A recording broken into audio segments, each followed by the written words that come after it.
Es uno de los operativos más osados en la historia de la guerra moderna. ¡Fuego! La invasión y fortificación de Noruega, que transformó al país ¿Qué les parece? en una superfortaleza. Están empezando a darme escalofríos. En la costa de 2.500 kilómetros de Noruega proliferan los emplazamientos de armas, las baterías de torpedos y las bases de submarinos a la espera de una invasión aliada. Esto es enorme. Es una estructura enorme. 400.000 tropas alemanas son enviadas al norte para defender al país Un entorno realmente muy difícil. y librar una cruenta guerra ártica con la Rusia soviética. Noruega será la zona del destino en esta guerra. A Hitler siempre le gustó apostar, pero Noruega fue la mayor de sus apuestas. Esta es la historia Esto es inmejorable. de la fortaleza del Ártico. Los proyectos de construcción más colosales de la Segunda Guerra Mundial, encargados por Hitler para garantizarse el dominio del mundo, ahora sobreviven como sombríos recuerdos de la fanática ambición militar del Führer. Estos son los secretos de las megaestructuras nazis. Megaestructuras nazis, fortaleza del Ártico. Sigan marchando. 4 de febrero de 1944. En lo profundo del Círculo Ártico, Gerd Klöver, de la División de Montaña, lucha contra la Unión Soviética hace 3 años. No podemos estar lejos. Era una guerra que había pensado que duraría solo meses. Durante todo ese tiempo, mantiene una correspondencia con su esposa, que espera a su primer hijo. Mi querida Mats, ¡No se detengan! marchamos hacia el frente del enemigo. 2 mundos luchan aquí por el derecho de existir. Por favor, no te preocupes, nada me pasará. Regresaré pronto a casa. En el frente ártico, las tropas soviéticas se ciernen sobre las defensas alemanas. Atacados por un ejército que los duplica en cantidad de hombres, Klöver y sus hombres resisten ante el implacable avance soviético. Luchan por sus vidas. Son demasiados. No podremos vencerlos. Debemos buscar refugio. ¡Sígueme! Por ser el jefe de su unidad, es el blanco principal de los francotiradores rusos. ¡No se detengan!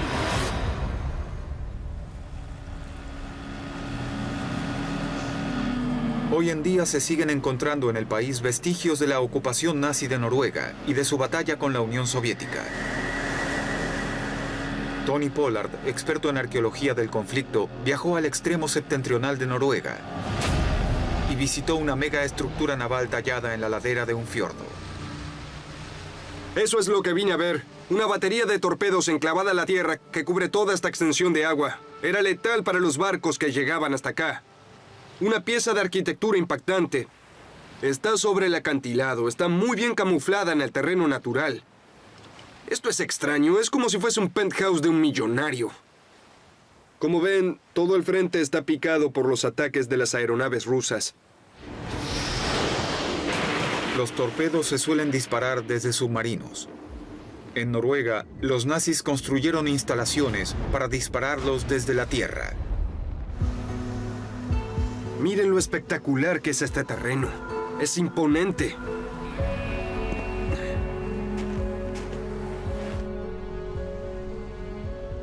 Miren esto. Es una construcción abandonada. Revistieron los muros de piedra con cemento. Miren esto.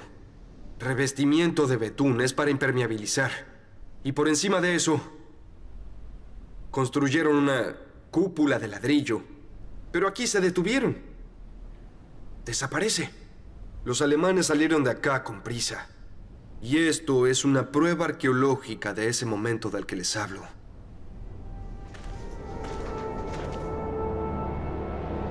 Esta sala es la parte importante del sistema de armas. Se podría decir que es el cañón del arma. Aquí sin duda estaba el tubo lanzatorpedos. Sobre estos pesados trípodes que vemos aquí, lanzaban los torpedos hacia el barco que se acercaba.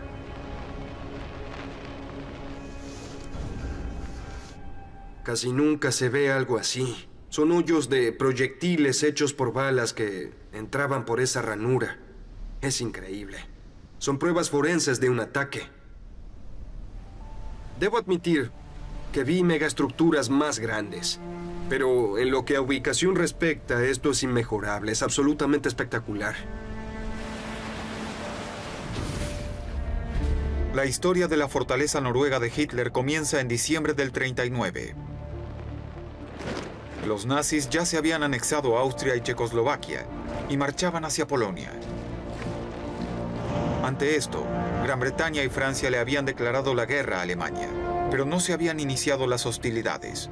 Hitler y sus generales planificaban su próxima jugada. Creían haber perdido la Primera Guerra Mundial porque Alemania no tenía bases navales estratégicas. Lo que necesitaban era tener acceso a la costa atlántica, y Noruega ofrecía 2.500 kilómetros de acceso. Estamos a punto de hacer historia. La pregunta es, ¿cuál será el próximo paso de nuestros enemigos?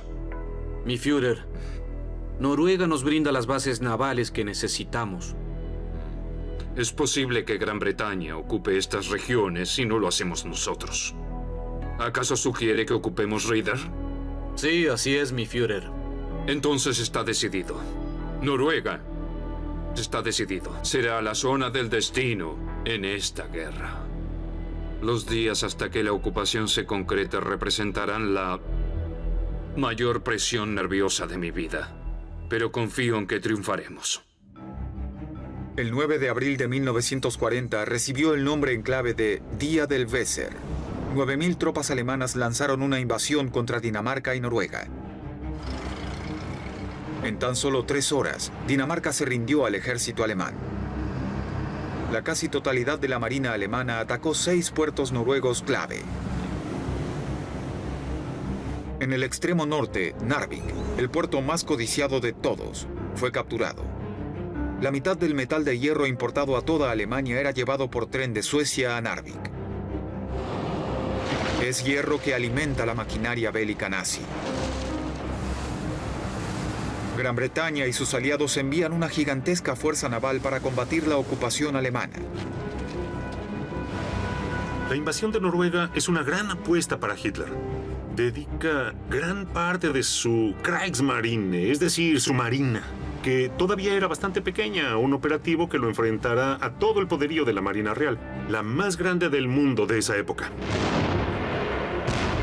Lo que vendrá a continuación será la mayor batalla naval de la Segunda Guerra Mundial. Las marinas británica y alemana lucharán por la supremacía de los fiordos que rodean Narvik.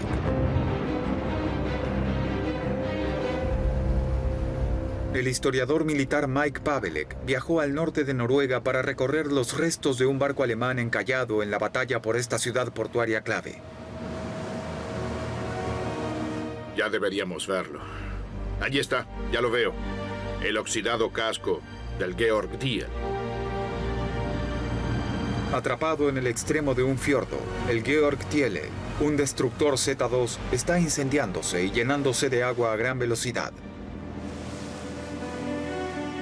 El capitán decidió encallarlo para que la tripulación pudiera salir de él. Estaba tan dañado por el enfrentamiento con la Marina Real que sabía que iba a hundirse si no lograba sacar a todos de allí.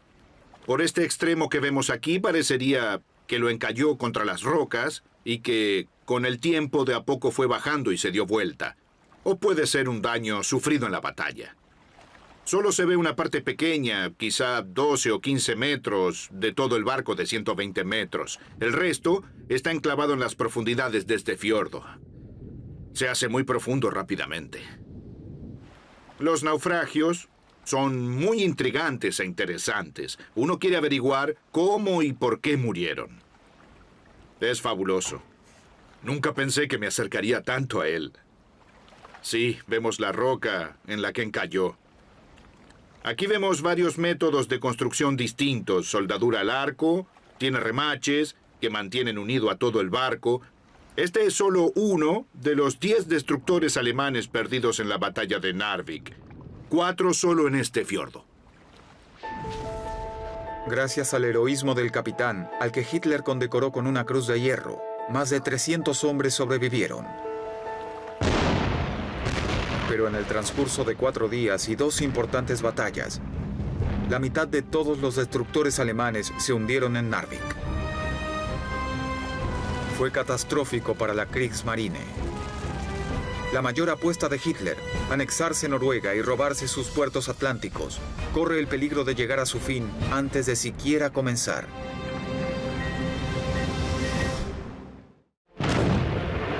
El puerto noruego de Narvik fue testigo de una de las batallas navales más importantes de la Segunda Guerra Mundial. La lucha pasa del mar a la tierra.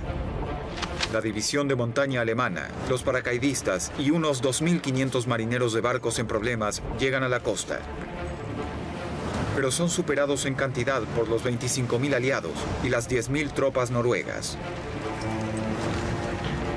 Los alemanes se ven obligados a retirarse y ceder el control del puerto y de su crucial ferrocarril de mineral de hierro. Se retiran al continente liderados por uno de los generales favoritos de Hitler, Edward Dietl.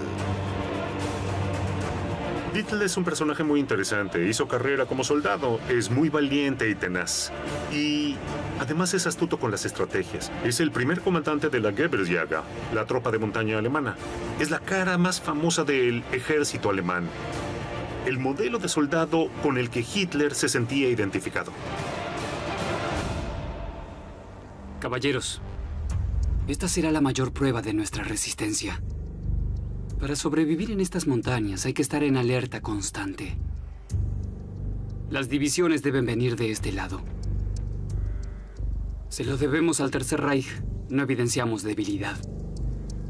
Teniente, ¿ya llegaron las primeras provisiones? No. Manténganme informado. Volvamos a repasarlo. El 10 de mayo del 40, Hitler lanza su ataque Blitzkrieg contra Francia. Las tropas aliadas que están en Noruega se ven obligadas a retirarse para apoyar a los franceses. El gobierno noruego queda prácticamente indefenso. Deciden huir del país. El ejército alemán aprovecha la oportunidad para recuperar Narvik. El 10 de junio, Noruega por fin se rinde ante el Tercer Reich y se convierte en la base septentrional del nuevo imperio de Hitler.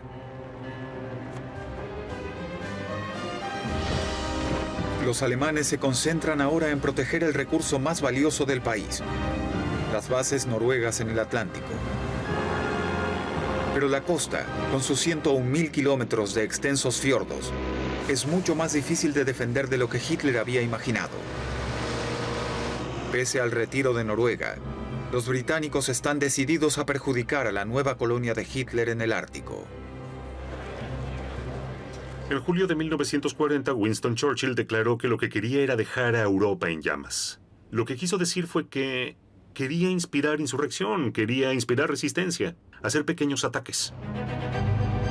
Los comandos británicos atacaron fábricas en las islas Lofoten de Noruega. Allí los nazis usaban aceite de pescado para producir nitroglicerina, vital para los explosivos. El primer ataque comando se hizo en las islas de Lofoten. Hitler ahí se dio cuenta de que Noruega era vulnerable, que era un lugar muy difícil de defender. Si quería sostener esa defensa, iba a tener que aumentar en gran medida la cantidad de fuerzas que tenía ahí. Por eso inició un colosal proyecto de construcción.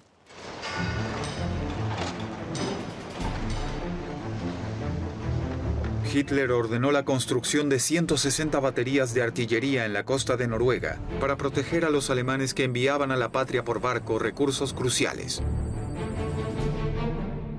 Pero dada la topografía, estas fortificaciones serían las más difíciles de construir de todo el Tercer Reich. Hay mucha costa para proteger. Tiene muchas ensenadas y fiordos y muchas montañas. No hay casi carreteras. La única manera de tener acceso a los lugares es en barco. Y el desafío es descomunal. Pese a las dificultades, los nazis logran construir en Noruega algunas de las baterías de artillería más grandes de toda la guerra. Estoy en Harstad, en el norte de Noruega. Estamos en medio del Círculo Polar Ártico. Estoy muy contento de estar aquí.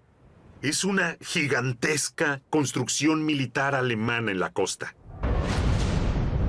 Esta batería naval está compuesta por 4 cañones gigantescos diseñados originalmente para buques de guerra. Esta es el alma del complejo. Ferrocarriles, vagones. Uno esperaría encontrarse algo muy grande al final de todo esto. Dios mío. Vean nada más. No puedo creer el tamaño de esto. Estos cañones tenían un calibre de 41 centímetros y un tubo de 22 metros de largo. Se los conocía como cañones Adolf. No sé si las palabras pueden transmitir la magnitud de todo esto. Este cañón puede disparar un proyectil a 56 kilómetros. Los proyectiles viajaban a 1000 metros por segundo. Alcanzaban una trayectoria máxima de 22 kilómetros y sorprendentemente permanecían en el aire durante 2 minutos antes de impactar contra el blanco. Esto es asombroso. Si hay algo que destaca la magnitud de esta arma, es esta sala. Es el alma de todo. El proyectil se colocó sobre esta plataforma para ser llevado... Miren esto, con un solo dedo. Es increíble. Así que lo coloco en posición. Aquí está la abertura. Hay un destructor británico en el mar. Me están pasando las coordenadas de ángulo, de disparo, y necesito ajustar el cañón. Así que observen.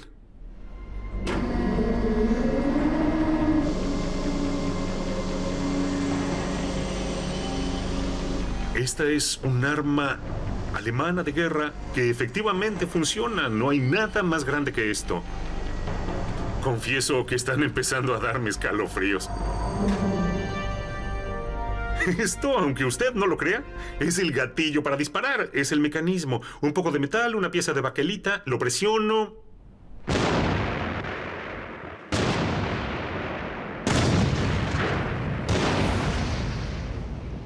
Todo gran proyecto de ingeniería alemán siempre involucra mano de obra esclava, y este no fue la excepción. Miles de prisioneros de guerra fueron traídos aquí a trabajar en la construcción. Los trataban muy mal, los alimentaban muy poco, no les daban ropa y con el frío y la nieve sin duda que todo fue un infierno. Cientos de ellos murieron a causa de esto. ¿Y saben qué? Estos cañones no se dispararon ni una vez. Fue una colosal pérdida de tiempo, dinero, recursos y almas. Además de brindarle puertos clave, la ocupación de Noruega le daba otra ventaja a Hitler. Debido a lindar con el norte de Rusia, Noruega está por convertirse en la plataforma de lanzamiento de una de las campañas más audaces de la Segunda Guerra Mundial: la invasión de la Unión Soviética. Berlín, 21 de abril de 1941. El general Edward Dietl, comandante de las divisiones de montaña en Noruega, es convocado para hablar de la inminente invasión a la Unión Soviética. Luego de que sus tropas avancen hacia el este, Hitler quiere que Dietl evite un contraataque ruso por el extremo septentrional. A diferencia de los demás generales, Dietl se hizo famoso por animarse a ser sincero con el Führer. En esta zona de aquí, si los rusos logran lanzar un golpe ofensivo en la región de aquí, esta zona rica en minerales quedará indefensa. Deben conquistar el puerto de Murmansk y poner fin a esta amenaza. Mi Führer, mis hombres nunca libraron una batalla en la tundra ártica. Es muy poco probable que logremos una victoria. El terreno es cabroso, el tiempo inclemente. La resistencia de los rusos. Pero sus tropas de montaña son las mejores de toda Alemania. Por supuesto, mi Führer. Nos esforzaremos. ¡Excelente! Mi Führer.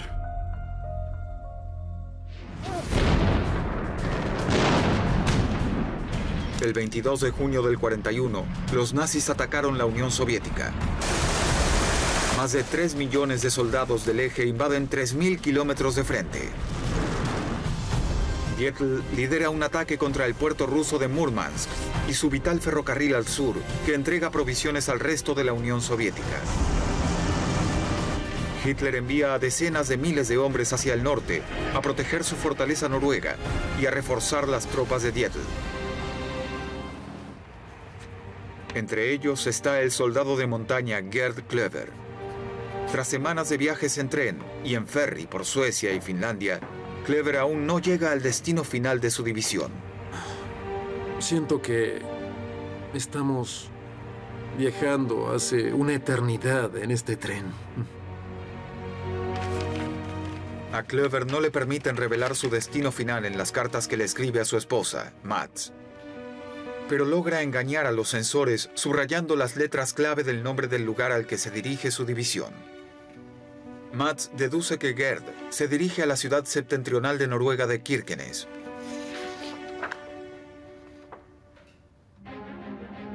Kirkenes está ubicada a 16 kilómetros de la frontera soviética, sobre el mar de Barents. Es uno de los lugares más inhóspitos y remotos del frente de batalla. Debido a la corriente del Golfo, allí no se forman hielos en todo el año. Eso permite que el ejército alemán reciba provisiones constantemente. Es por eso que instalan una base desde la cual atacar Murmansk. En el oeste continúa el colosal proyecto de fortificaciones de Hitler sobre la costa de Noruega. Para defender Noruega, no bastaba con llenarla de tropas, también debían construirse fortificaciones. Y este muro atlántico, que iba desde el Círculo Polar Ártico hasta los países del sur, Francia y España, era la vanguardia de la estrategia de Hitler para defender Europa de los ataques de Occidente. En 1941, Hitler autoriza la construcción en la costa de gigantescos muelles para submarinos para proteger a los 240 submarinos que operan desde Noruega. Mike Pavelek explora una base de submarinos en Trondheim, una ciudad que Hitler quería convertir en un colosal bastión militar poblado por cientos de miles de alemanes. Esto es enorme. Es una estructura enorme. Miren qué grande que es y qué larga es. Durante la guerra, Trondheim era una ciudad diminuta. Tenía más que nada construcciones de madera. De pronto, los nazis llegaron y empezaron a construir estructuras gigantescas. ¡Santos cielos! Este es un muro interno que tiene por lo menos 2 metros de espesor. Está construido en bloques, muy rústico, pero los muros exteriores son por lo menos el doble que este. Es enorme. Esto era lo que estaba buscando. Es asombroso. Este es el depósito en el que se guardaban y se reparaban los submarinos. El submarino entraba, se cerraba la compuerta y se quitaba el agua para poder trabajar sobre él en un muelle seco. Todo eso pasaba justo aquí. La transformación de Trondheim en la base naval más grande del norte de Europa era uno de los proyectos arquitectónicos favoritos de Hitler. Su nombre en clave era Dora. El primer refugio de submarinos, Dora 1, protegía a la flotilla 13ª de la Kriegsmarine. Dora 2 se construyó al lado. Estaba compuesto de otros 4 muelles secos para submarinos. Los noruegos le dijeron a los alemanes que era una locura construirlos por el cieno y las arenas movedizas de este terreno. Al final, los alemanes enterraron gigantescos postes de acero en el cieno para tratar de conservar la estabilidad. Después construyeron el muelle en bloques para que se moviera levemente con las arenas movedizas que hay aquí abajo. Pero se ve dónde están las grietas en el hormigón, en estos grandes bloques. Se especula que dentro de muchos años esto podría volver a desplazarse hacia el océano.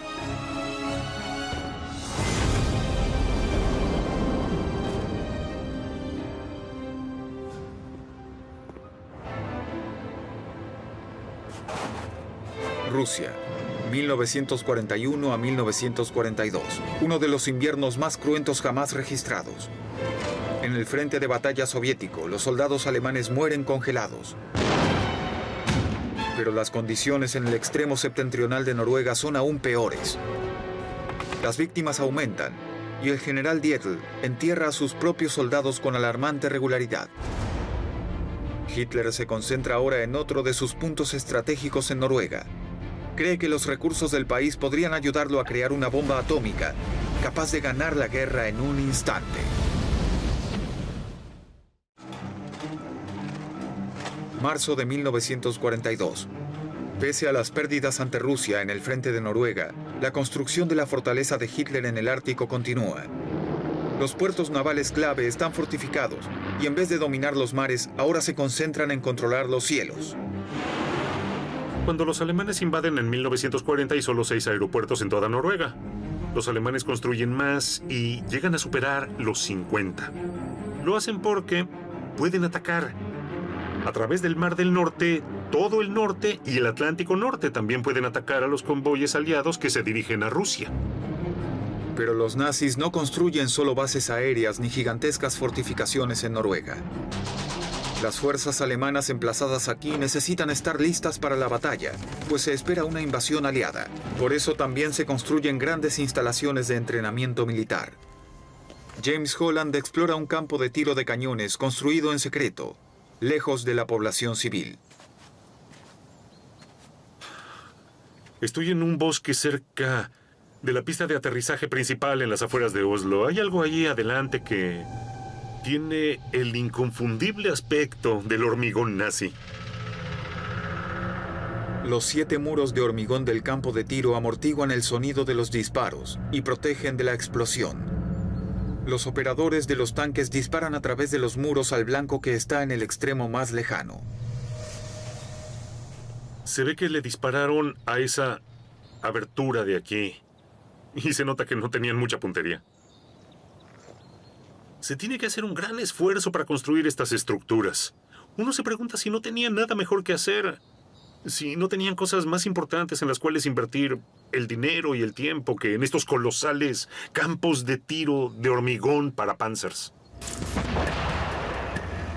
Se supone que ese es el blanco contra esa montaña de arena. Tengo que admitir que nunca vi algo como esto en ningún lugar del mundo. Debido a los disparos y a estar muy recluido, el bosque de Tramdunskogen les sirve a los nazis para otro propósito más siniestro aún. Una tumba. Y hay otra por aquí. Están por todos lados. Tumba número 14. Hay otra por ahí. Esto marca tumbas masivas. En total, 173 noruegos, 15 rusos y 6 británicos fueron ejecutados en secreto aquí a lo largo de la guerra. Mirando esas piezas de dominó de la estructura de disparo de tanques, todo empieza a cobrar sentido. El sonido de los tanques acallaba el sonido de las ametralladoras o de los fusiles usados para realizar las ejecuciones. Una tumba masiva contiene los cadáveres de los paracaidistas británicos capturados durante un osado ataque de planeadores a la central hidroeléctrica de Vemork, cerca de Oslo. Los espías noruegos de la resistencia descubrieron que los nazis habían aumentado drásticamente la producción de agua pesada de la planta, un material crucial en la carrera por desarrollar la bomba atómica. El plan de los paracaidistas británicos era hacer explotar la planta y destruir sus instalaciones. Pero el mal tiempo hizo que el ataque de los planeadores saliera muy mal. Los planeadores estrellaron llenos de paracaidistas británicos. Los que no murieron fueron capturados rápidamente. Fueron interrogados por la Gestapo y luego ejecutados. Y esta es su tumba, por temor a olvidarnos. Sí, no deberíamos. Abril del 42.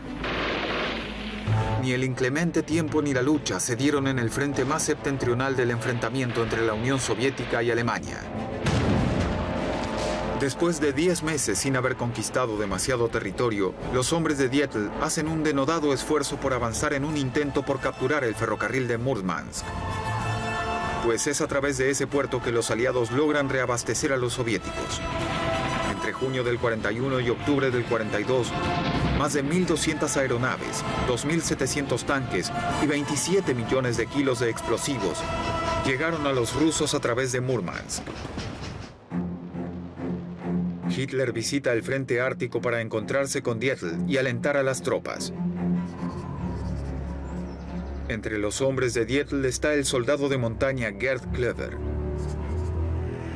Querida Mads, hoy marchamos 50 kilómetros en temperaturas gélidas. Las tropas tienen los pies doloridos. Estamos todos exhaustos. El único consuelo que tiene Klöver es las cartas que envía a su hogar, a su esposa Mads. Escribir esto es muy difícil. Una pequeña fogata es lo único que nos mantiene calientes. Ayer entramos en el 4º año de la guerra. ¿Quién lo habría pensado hace 3 años? Esperemos que el fin de la guerra llegue pronto y que podamos estar juntos, hermano. Pero en el frente noruego los rusos reúnen un gigantesco contingente de tropas nuevas que marcha contra los nazis con toda la intención de acorralar a la división de montaña de Klöver. Marzo del 43. Tras casi 2 años de intentos, la Alemania nazi sigue sin lograr capturar Múrmansk de manos soviéticas y ahora se enfrenta al poderío de un ejército rojo con refuerzos. Pese a las vastas defensas construidas en la costa del Atlántico, muy pocas se instalaron en el frente con Rusia. El general Dietl ordena a sus hombres improvisar con los recursos que tengan a mano. ¡Vamos, chicos! ¡Vamos! ¡No se detengan! ¡Empiecen a cavar! ¡Sí! ¡Muy bien! ¡Cierren esa brecha! Si hay alguien que puede derrotar a los soviéticos en la tundra ártica, sí, muy bien. Dietl, eso es, el hombre vamos, que en por Alemania ahí. se conoce como el héroe de la nieve. Necesitamos reforzar nuestras defensas. Y recuerden que la tercera división de montaña no flaquea ante las adversidades. Usen todo lo que encuentren. En todo el territorio de Noruega, 400.000 hombres alemanes pertenecientes a las 3 ramas de las Fuerzas Armadas protegen las colosales defensas construidas en caso de que se produjera un ataque aliado. La fortaleza glacial de Hitler ahora abarca 350 instalaciones, entre emplazamientos de armas, baterías de torpedos, pistas de aterrizaje y bases de submarinos. El desvío de recursos en un momento crucial de la guerra en el que Alemania está luchando por sobrevivir es extraordinario. No olvidemos que a esa altura luchaban en la Unión Soviética, en el frente oriental, luchaban en el Mediterráneo, los atacaban por todos los frentes. Y el desperdicio de recursos, de fuerza de trabajo, de dinero, es solo inconcebible. La construcción de nuevas fortificaciones costeras ya no se hace más en el Atlántico, sino en el Mar del Norte. Las baterías de artillería ubicadas aquí pueden proteger a los barcos alemanes que entran y salen de Kirkenes, pero también pueden atacar a los convoyes aliados que llevan provisiones y municiones a los soviéticos vía Múrmansk.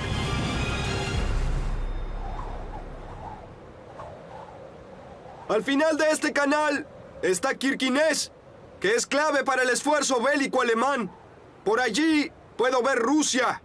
Allí está el puerto de Múrmansk, que nunca tiene hielo. A medida que la guerra avanza, los aliados abastecen el esfuerzo bélico soviético con sus convoys. Este es el frente oriental, dentro del Círculo Polar Ártico. Tony Pollard explora los restos del fuerte Kiberg, que alguna vez fue una de las más grandes megaestructuras nazis en toda la región septentrional de Noruega. En toda la extensión de esta meseta puedo ver cúmulos de roca, agrupamientos rectangulares que sin duda fueron edificios. Todo esto de acá son ruinas de lo que seguro fue para los soldados alemanes un entorno realmente muy difícil. No hay muchas construcciones interesantes aquí arriba. Esta es la excepción. Aquí en este interior vemos trozos de lo que parece ser una especie de tubo de hierro cruzado. Otra pista. Una base de hormigón. Eso indica que dentro de esta estructura había un Freya, que era un radar. Muy apropiadamente lleva el nombre de una diosa nórdica. Era un sistema de alerta alemán muy eficaz. Y este muro brindaba protección de las bombas. Pero me parece también que esto estaba hecho para protegerse del viento. El gigantesco complejo del fuerte Kiberg está protegido por 700 tropas. Además de un cuartel de mando y un radar Freya, la base contaba con 3 cañones navales de 28 centímetros de calibre, diseñados para atacar a los barcos aliados con depósitos con municiones y para protección, con 9 cañones antiaéreos, 10 ametralladoras y 3 cañones antitanques blindados. En esta cuenca ubicada en la cima del puesto del comando, había un sofisticado sistema de localización de rangos. Su tarea era localizar los barcos, su distancia, su ángulo, su velocidad y enviar esa información a los cañones que estaban allí abajo para que pusieran a los barcos en su mira. Lo irónico es que estas armas e instalaciones que se construyeron a costa de tanto dinero y esfuerzo y diversificación de recursos casi nunca se usaron. Lo único que los aliados hicieron fue llevar sus convoyes un poco más al norte. En marzo del 43, tras la aplastante derrota en la batalla de Stalingrado, el ejército alemán se retiró atravesando Rusia. ¡Fuego! Pero la guerra sigue estancada en la frontera entre Noruega y la Unión Soviética. Gerd Klöver se encuentra en medio de la acción. 80 metros. ¡Carguen! ¡Fuego! Disparamos más de 1000 granadas a los bolcheviques. Han sufrido grandes pérdidas. Alrededor de 600 rusos murieron delante de mi puesto. Pero no dejan de venir y venir. Cerca de Oslo, la central hidroeléctrica de Vemork sigue siendo clave para el programa de armas nucleares de los nazis. Pocos meses después del fallido ataque de planeadores británicos, la resistencia noruega logra hacer detonar el suministro de agua pesada de la planta. Hitler ordena que toda la instalación sea transportada en ferry a Alemania para protegerla de nuevos ataques enemigos. Una vez más, la resistencia descubre sus planes. Los comandos noruegos colocan explosivos en el ferry y detonan todo el cargamento. Los sueños de Hitler de crear una bomba atómica capaz de poner fin a la guerra se hunden con él. Hacia 1944, Hitler sabe que los aliados invadirán en alguna parte del continente europeo. La ruta más obvia es en el norte de Francia. Pero los aliados ponen en práctica un engaño muy eficaz. Sugieren que quizás también invadirán Noruega. Hitler insiste en que mantengan a Noruega en alerta. Y eso sin duda favorece a los aliados. Porque él no puede estar en todos lados todo el tiempo. 6 de junio de 1944. El muro atlántico es traspasado, pero no en Noruega, tal como se esperaba. Los desembarcos aliados del día D comenzaron en Francia. En Noruega, la fortaleza de Hitler en el Ártico se alza como testimonio de las megaestructuras del Reich en ruinas. Los informes de inteligencia revelan que los rusos envían miles de refuerzos hacia el norte para derrotar de una vez por todas a los nazis. Entonces, ¿lo que dice es cierto? Hitler convoca al comandante de las tropas del norte, Eduard Dietl. Mi Führer. Le da instrucciones sobre cómo proseguir con la guerra ártica en contra de los comunistas.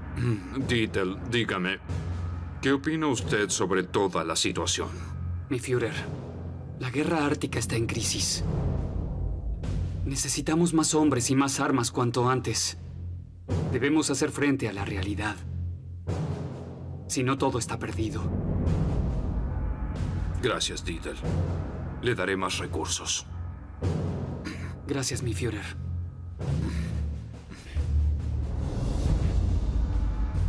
Ojalá todos los informes fueran tan sinceros y francos. La mayoría de los generales son cobardes y no me hablan con la verdad. Ojalá todos mis generales fueran como Dietl. Es la última vez que Hitler verá a uno de sus grandes generales. Regresando de su reunión, Dietl muere en un accidente aéreo. El Führer da un discurso en su funeral. Hitler está devastado. Sus mejores generales están muertos y la guerra parece perdida. Las gigantescas baterías de artillería construidas por los alemanes a lo largo de los 2.500 kilómetros de costa noruega desalientan todo intento aliado de invasión. En el extremo septentrional, cerca de Kirkenes, también protegen a los barcos que exportan los valiosos recursos minerales que proveen a la maquinaria bélica nazi.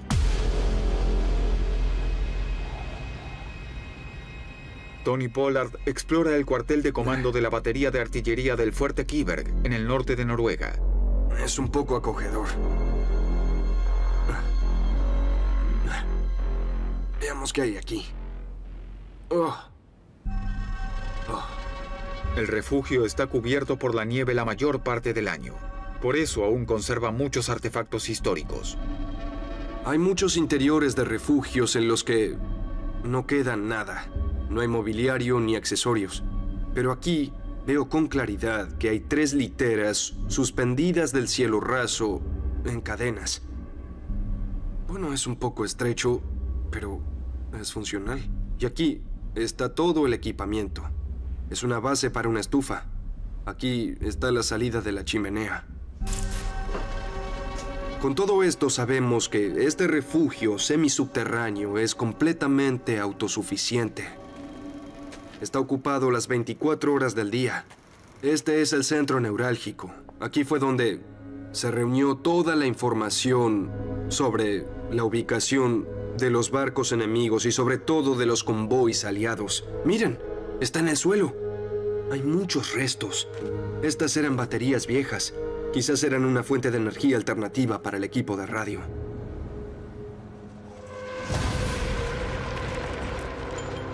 Cerca de Kirkenes seguía en curso la batalla para conquistar Murmansk. Las tropas soviéticas tenían el doble de hombres que las divisiones alemanas de montaña. El día del cumpleaños de su esposa, Gerd Klöver lucha la batalla de su vida. Los alemanes intentan desesperadamente defender su posición ante el multitudinario avance soviético. ¡Vamos, sígueme! ¡Son demasiados! ¡Debemos buscar refugio! ¡Vamos, sígueme!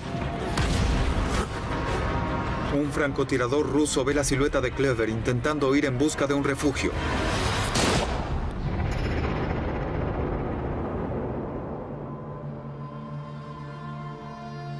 Querida Mads Klöver, tengo la dolorosa tarea de informarle que su adorado esposo, nuestro inolvidable camarada, falleció ayer. Era uno de nuestros mejores oficiales. Su muerte nos ha afectado mucho a todos.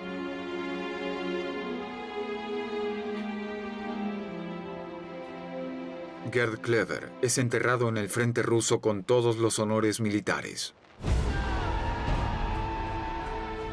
8 meses después, las tropas soviéticas atraviesan por primera vez las filas alemanas en el norte de Noruega. Mientras los nazis se retiran, Hitler ordena una política de tierra quemada, la Operación Aurora Boreal. Todo lo que el enemigo podía usar es destruido.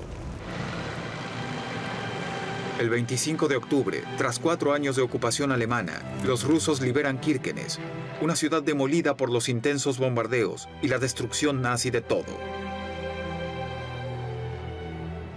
Algunas unidades alemanas resisten en las fortalezas más alejadas del fiordo, hasta el 8 de mayo del 45, cuando el ejército acepta la rendición incondicional.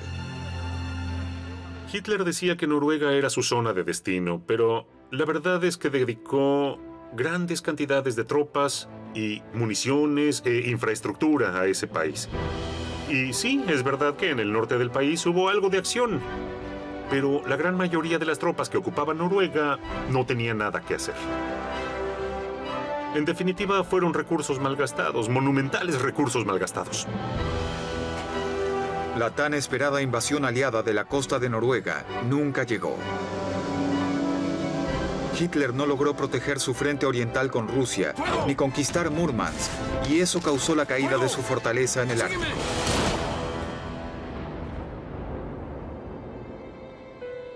Gerd y Mads Klöver estuvieron casados 3 años. Mads vivió hasta los 95. Con las cartas de Gerd, su hija, Gerda, escribió un libro en 2012 sobre el padre que nunca conoció.